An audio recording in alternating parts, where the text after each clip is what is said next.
நமது நாட்டின் விடுதலைக்காகவும் நமது மக்களின் உரிமைகளுக்காகவும் தமிழ் மண்ணிலிருந்து தீரத்துடன் போராடி உயிர் நீத்த எண்ணற்ற வீரர்களின்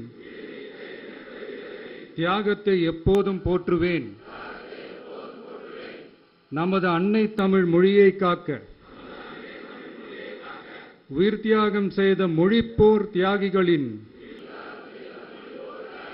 இலக்கை நிறைவேற்றும் வகையில் தொடர்ந்து பாடுபடுவேன். இந்திய அரசியலமைப்பு சட்டத்தின் மீதும் இறையாண்மை மீதும் நம்பிக்கை வைத்து அனைவருடன் ஒற்றுமை, சகோதரத்துவம், மத நல்லிணக்கம், சமத்துவம் ஆகியவற்றை பேணி காக்கின்ற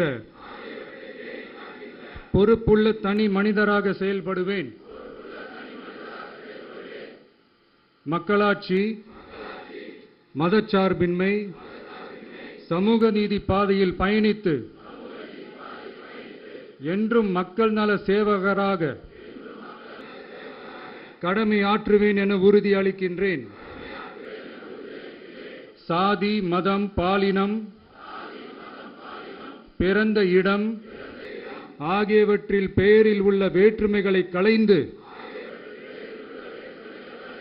மக்களிடையே விழிப்புணர்வை ஏற்படுத்தி அனைவருக்கும் சம வாய்ப்பு, சம உரிமை கிடைக்க பாடுபடுவேன். பிறப்புக்கும் எல்லா உயிர்க்கும் என்ற சமத்துவ கொள்கையை கடைபிடிப்பேன் என்று உளமாற உறுதி கூறுகின்றேன். Thank you.